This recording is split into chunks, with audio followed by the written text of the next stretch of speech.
Vamos falar sobre China agora, pessoal? Pois é, a gente vai bater um papo sobre China, buscar entender melhor esse país. E a nossa conversa é com Elias Jabbour, professor da Faculdade de Ciências Econômicas da UERJ, Universidade Estadual do Rio de Janeiro, que escreveu, ao lado do pesquisador Alberto Gabrielli, o livro China, o Socialismo do Século XXI, lançado pela Boitempo. Elias, um prazer te receber aqui no Bom para Todos. Tudo bem com você? Prazer é todo meu, eu sou ouvinte do programa, não ouvinte, eu assisto o programa sempre que posso e estou super honrado de estar aqui nessa bancada contigo.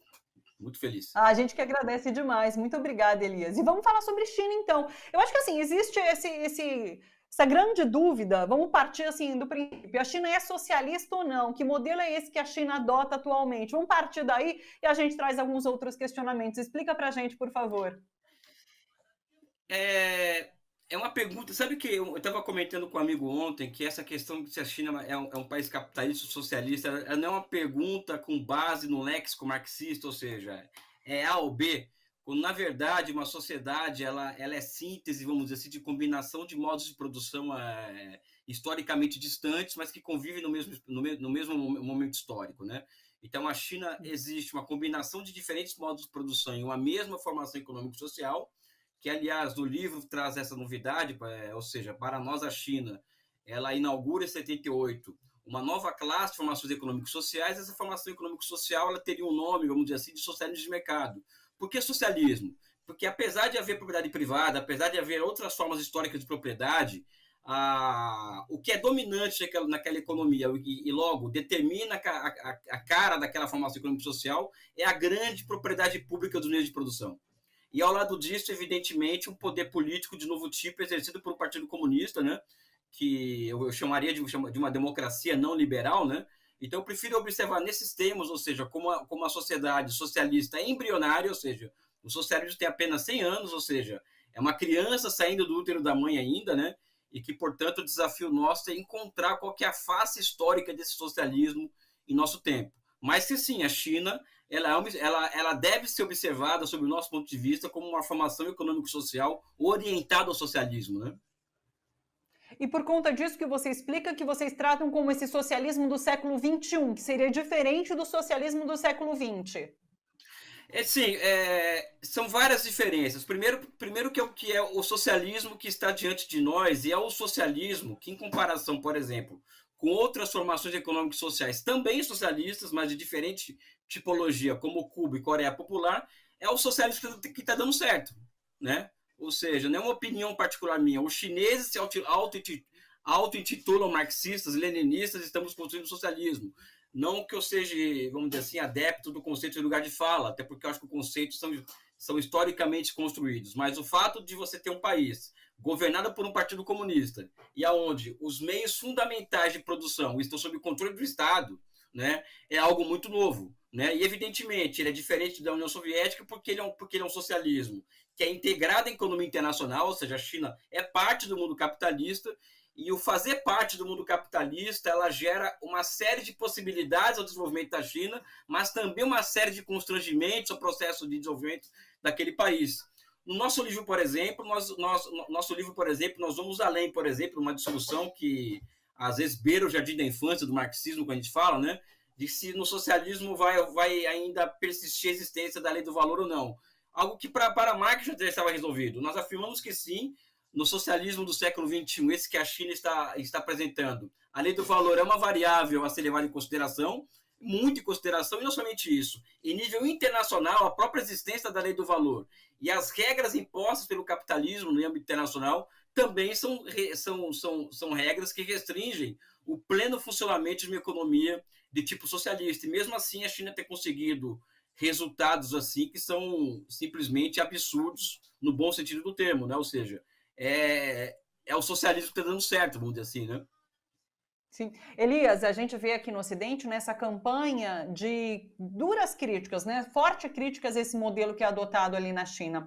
E daí as críticas vêm acompanhadas de denúncias de exploração do trabalhador ali na China, de não respeito aos direitos humanos, por exemplo. Eu queria que você falasse um pouquinho sobre essas situações, sobre as críticas que a China recebe e o que é real ali, o que está acontecendo ali no país. Eu acho que o ônus da prova de quem acusa. Então, por exemplo, a China viola os direitos humanos, né? Então, aonde é que está acontecendo isso, quais são as provas de que isso acontece, que isso estou me referindo diretamente ao Xinjiang, que é o caso que está sendo mais explorado hoje na imprensa.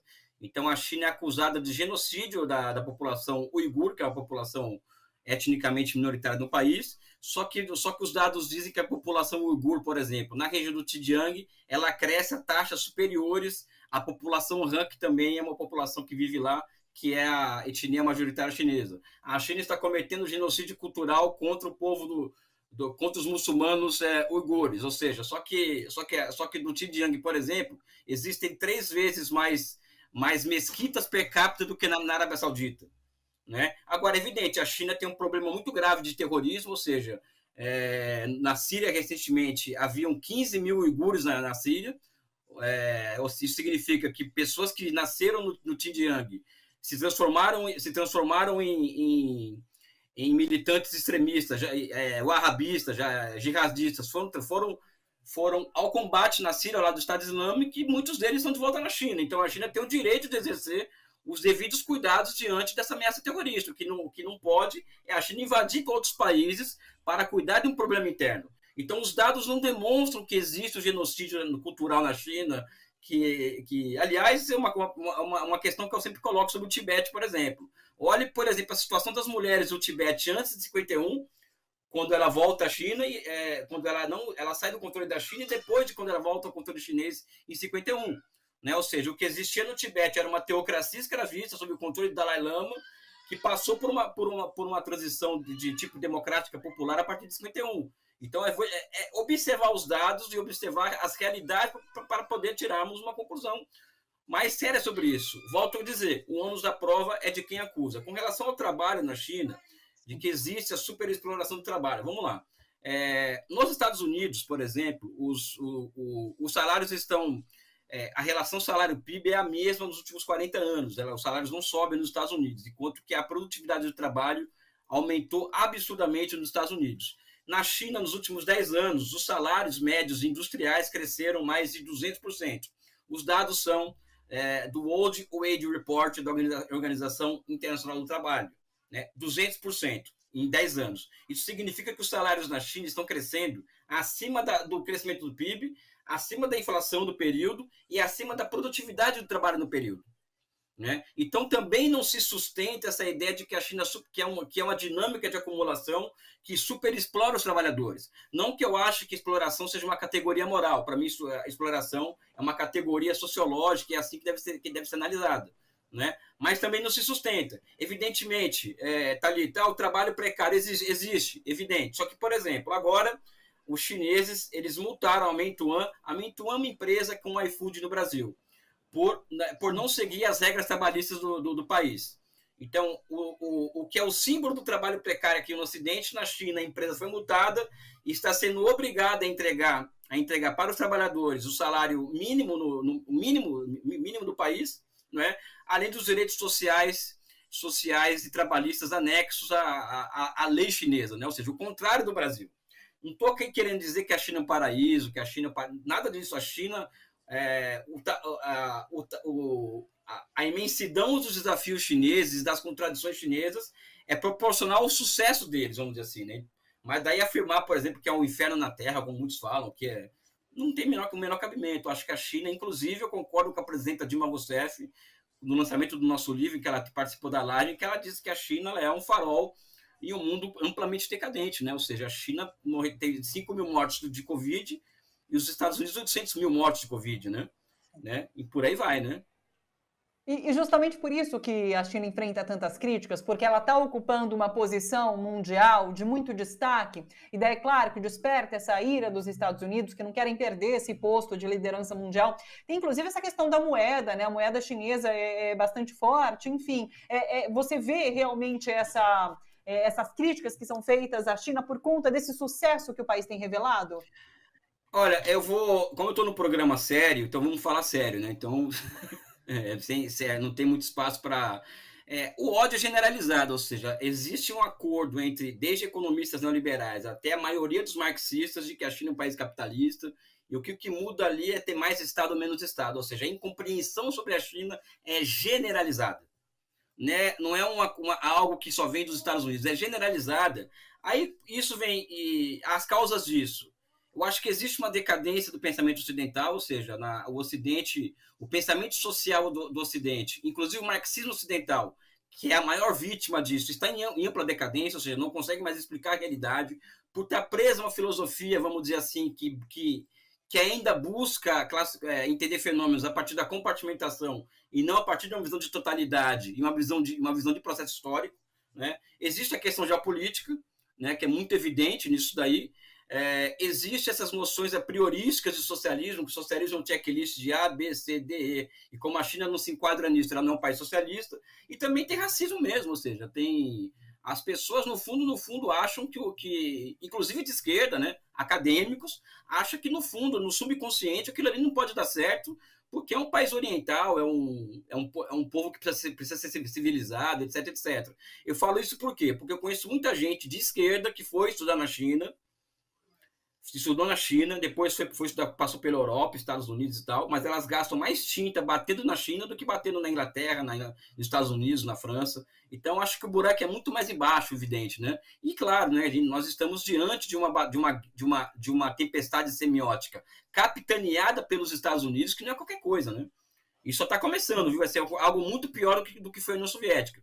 Evidentemente que é resultado do sucesso chinês, da capacidade chinesa de propor uma globalização, vamos dizer assim, alternativa à globalização neoliberal, ou seja, uma globalização baseada em exportação de bens públicos, em exportação de crescimento econômico, exportação de infraestruturas, ao contrário da globalização que nos foi oferecida desde a década de 90, né?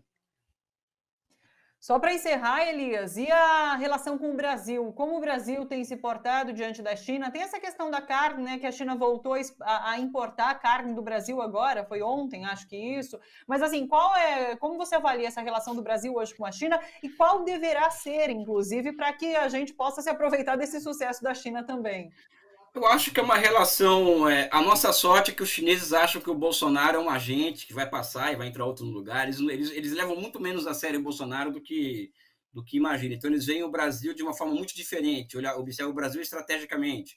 Né? Um país como o segundo maior país do sul global, ou seja, eles têm uma visão do Brasil que é completamente diferente que a própria esquerda, e nós mesmo temos o Brasil como um país que deu errado, um país que, né, um país que tá fadado a insucesso, fadado a um futuro incerto, que não pode dar certo, porque tem um futuro. Ou seja, a China tem uma visão diferente do Brasil. Né? E para nossa sorte, apesar das malcriações do Bolsonaro, os chineses relevam tudo isso, tá? Porque eles têm uma visão de história diferente da nossa. Como que eu acho que deveriam ser essas relações? Nós tínhamos que manter distância estratégica. O Brasil, primeiro, que não cabe no quintal de ninguém, nem da China, nem dos Estados Unidos. Então, nós tínhamos que ter uma distância estratégica da China e dos Estados Unidos e tirar o máximo de proveito dessa luta geopolítica entre os dois países. Por exemplo, eu sempre digo que o Brasil teria que preparar o nosso território para trocar soja, minério de ferro e petróleo por investimento, 100, 200, 300 bilhões de dólares em infraestruturas que a China poderia nos oferecer. E não somente as obras em si, mas também as tecnologias de alta velocidade. Né? Só que nós pautamos a nossa relação com a China muito no curto prazo, pelo balanço de pagamento, a nossa balança comercial, e não observamos as possibilidades estratégicas dessa relação. O Irã, por exemplo, é um país que acordou para essa realidade. O Irã fechou um acordo com a China de 20 anos, vão prover para a China petróleo por 20 anos em troca de grandes investimentos em infraestrutura no país e também transferência de tecnologia. Né? Então, acho que nós deveríamos estudar o acordo entre China e Irã e ver o que daquilo nós poderíamos adaptar ao caso brasileiro. Né? Mas sempre com distanciamento estratégico, falo isso, apesar de ser simpático à dinâmica chinesa, eu sou, antes de mais nada, sou brasileiro. Né? Não sou colonizado pela China. Claro. Nossa, foi muito bacana te ouvir. Acho que assim, a gente pode inclusive marcar outras conversas e conseguir, para que a gente consiga entender realmente de fato a China, que é de uma dimensão enorme e existem vários pontos para a gente conseguir se aprofundar. Então, agradeço demais. Deixa eu dar o serviço para o pessoal. Olha só, o livro chama China, o Socialismo do Século XXI, lançado pela editora Boitempo.